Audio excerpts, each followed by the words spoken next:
Big boss ഹൗസിൽ നിന്ന് evict ആവുന്ന പിന്നെ എന്തായാലും ഷാനവാസിന് ഒരു 1.5 എന്തെങ്കിലും കൊടുത്തിട്ടുണ്ട്. വേറെ ഒന്നുമല്ല, ഒരു ഇന്റർവ്യൂ എന്തായാലും ഏഷ്യാന്റെ സൈഡിൽ നിന്ന് എന്തായാലും പുറത്ത് വിടാറുണ്ട്. അതായത് ആരൊക്കെയാണ് എവിക്റ്റ് ആവുന്നത്, ആരൊക്കെയാണ് ബിഗ് ബോസ് ഹൗസിൽ നിന്ന് പുറത്താവുന്നത്, അവര് വേറെ ഇന്റർവ്യൂസ് വിടുന്നതിന് മുന്നേ തന്നെ എന്തായാലും ഏഷ്യാന്റെ സൈഡിൽ നിന്ന് തന്നെ ഇവരെ വെച്ചിട്ട് ഇന്റർവ്യൂ എന്തായാലും നടത്തുകയും അതേ ദിവസം തന്നെ എന്തായാലും പുറത്ത് വിടുകയും ചെയ്തു. അപ്പൊ ഇന്നലെ രാത്രി തന്നെ എന്തായാലും പിന്നീട് ഒരു ഇന്റർവ്യൂ എന്തായാലും പുറത്ത് വിട്ടിട്ടുണ്ട്. ഭയങ്കര എന്തായാലും ചോദിക്കുന്നുണ്ട്, എന്തൊരു കാര്യം ഷാനവാസിന്റെ അടുത്ത് പറയണം എന്ന് പറയണ്ടായിരുന്നില്ല. അതായത് എവിക്റ്റ് ആയി ലാലേട്ടന്റെ അടുത്തൊക്കെ വന്നതിന് ശേഷമാണ് എന്തൊരു കാര്യം ഓർത്തത്, ഷാനവാസിന്റെ അടുത്ത് എന്തൊരു കാര്യം ചോദിക്കാനുണ്ടായിരുന്നത് മറന്നുപോയി, അല്ലെങ്കിൽ ആ സമയത്ത് വിട്ടുപോയി എന്നുള്ള രീതിയിൽ ആങ്കറിന്റെ അടുത്ത് പറഞ്ഞിരുന്നു. അപ്പൊ അത് എന്തായിരുന്നു എന്നുള്ള രീതിയിൽ എന്തായാലും ആങ്കർ പിന്നീട് എന്തായാലും ചോദിക്കുന്നുണ്ട്. അപ്പൊ പിന്നെ എന്തായിരുന്നു സംഭവം എന്നുള്ള രീതിയിൽ എന്തായാലും പറയുന്നുണ്ട്. അത് വേറെ ഒന്നുമല്ല, ഈ പറയുന്ന ഒരു ചേട്ടച്ചാർക്കളി എന്നാലും ഈ പറയുന്ന ഷാനവാസിന്റെ സൈഡിൽ നിന്ന് തുടക്കം മുതലേ കാണുന്നതാണ്. ഈ പറയുന്ന പ്രത്യേകിച്ച് LGBT കമ്മ്യൂണിറ്റിയുടെ ഭാഗമായിട്ടുള്ള ആദില നൂറ എല്ലാം വളരെയധികം സപ്പോർട്ട് ചെയ്തൊരു ഒരു ബ്രദറിന്റെ സ്ഥാനത്ത് നിന്നൊക്കെയാണ് ഷാനവാസ് എന്നാലും തുടക്കം മുതലേ പെരുമാറുന്ന എന്നാലും കാണുന്നത്. അത് ഇവരുടെ അടുത്ത് മാത്രമല്ല, ബാക്കി സ്ത്രീകളുടെ അടുത്ത് എല്ലായിടത്തും ചേട്ടച്ചാർക്കളി എന്നാലും ഷാനവാസിന് എന്നാലും നടക്കുന്നതായിട്ട് എന്നാലും തന്നെ ശ്രദ്ധയിൽപ്പെട്ടിട്ടുണ്ട്. അതൊക്കെ ഒരു ഫേക്ക് ആയിട്ടാണ് എനിക്ക് എന്നാലും തോന്നിയിട്ടുള്ളത്. അത് മാത്രമല്ല, തനിക്ക് ചോദിക്കാനുള്ള ഒരു പ്രധാനപ്പെട്ട ഒരു കാര്യം,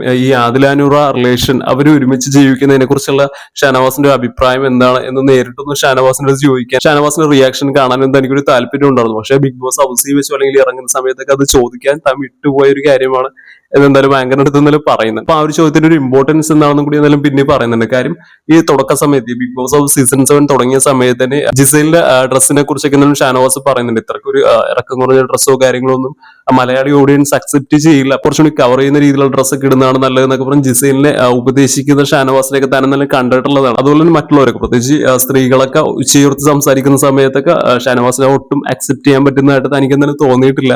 അപ്പൊ വളരെയധികം ഈ ഒരു സ്ത്രീ വിരോധമുള്ള ഒരാളായിട്ട് തന്നെയാണെന്നാലും ഷാനവാസിനെ താൻ കാണുന്നത്. അതുകൊണ്ട് തന്നെ ഈ ചേട്ടച്ചർക്കളിയൊക്കെ ഒരു ഫേക്ക് ആണ് എന്നാണ് എനിക്ക് എന്നാലും തോന്നുന്നത് എന്നുള്ളൊരു കാര്യം എന്നാലും പറയുന്നുണ്ട്. ഇതൊക്കെ കേട്ടുകൊണ്ടിരിക്കുന്ന ആങ്കറും ചില സമയത്ത് ചിരിക്കുകയും തലയാട്ടുകയും എല്ലാം ചെയ്യുന്നത് നമുക്ക് കാണാവുന്ന ഒരു കാര്യം തന്നെയാണ് ഈ ഇന്റർവ്യൂവിൽ. സോ ഇതൊരുവിധപ്പെട്ട എല്ലാവർക്കും അറിയാവുന്ന അല്ലെങ്കിൽ എല്ലാവർക്കും ഉള്ളിൽ തോന്നിയിട്ടുള്ള ഒരു സംശയം തന്നെയാണ്. എന്നാലും നേരിട്ട് ചോദിക്കേണ്ട ഒരു കാര്യം തന്നെയാണെന്നാണ് പേഴ്സണലി എനിക്കും തോന്നിയത്. കാര്യം പുള്ളിയുടെ കുറച്ച് സ്റ്റാൻഡൊക്കെ കുറച്ചധികം ഫേക്ക് ആയിട്ട് തന്നെ നമുക്ക് തോന്നുന്ന ഒരു കാര്യം തന്നെയാണ്. സോ ഇതിലേക്ക് അദ്ദേഹം എങ്ങനെയാണ് റിപ്ലൈ ചെയ്യുന്നത്, അല്ലെങ്കിൽ അദ്ദേഹത്തിന്റെ നിലപാടുകൾ എന്തൊക്കെയാണ് എന്ന് അദ്ദേഹത്തിന്റെ വായിൽ നിന്ന് തന്നെ കേൾക്കാനുള്ള ഒരു ക്യൂരിയോസിറ്റി നമ്മളെ സംബന്ധിച്ചിടത്തോളം ഉണ്ടാകുന്ന ഒരു കാര്യം തന്നെയാണ്. അറിയില്ലേ, ബിഗ് ബോസ് ഹൗസിനകത്ത് എല്ലാവരും ഒറിജിനലോ കാര്യങ്ങളൊന്നും ഇല്ല, എല്ലാവരും ഏതായാലും ഒരു ഫേക്ക് ഫേസ് തന്നെയാണ് എന്തായാലും കാണിക്കുന്നത്. കാര്യം അല്ലെങ്കിൽ ഒരു ചെറിയൊരു പ്രശ്നങ്ങൾക്ക് വേണ്ടി ഇത്രയധികം പൊട്ടിത്തെറിക്കുകയോ കാര്യങ്ങളോ ഒന്നും ചെയ്യുന്ന ആൾക്കാരൊന്നും അല്ല ഇവരെന്ന് നമുക്ക് എന്തായാലും ഊഹിക്കാവുന്ന ഒരു കാര്യമാണ്. കാര്യം ചെറിയൊരു കാര്യങ്ങളുടെ ബേസിൽ തന്നെ വലിയ രീതിയിലുള്ള ഒരു പൊട്ടിത്തെറികളും പ്രശ്നങ്ങളും കാര്യങ്ങളും എന്തായാലും അവിടെ സംഭവിക്കാറുണ്ട്. സോ അപ്പൊ ഇവരെല്ലാവരും അവരൊരു ഫേക്ക് ഫേസ് അവിടെ എന്നാലും കാണിക്കാനുള്ള ഒരു സാധ്യതയുണ്ട്. അപ്പൊ എന്നാലും ഷാനവാസിനെ കുറിച്ചുള്ള നിങ്ങളുടെ അഭിപ്രായം എന്താണ്? അദ്ദേഹം ഒരു മികച്ചൊരു പ്ലെയർ ആണോ, അതുപോലെ തന്നെ ഇദ്ദേഹത്തിന്റെ ചേട്ടച്ചർക്കളിക്ക് ഒരു ഫേക്ക് ആയിട്ടാണോ നിങ്ങൾക്ക് എന്തായാലും തോന്നിയിട്ടുള്ളത്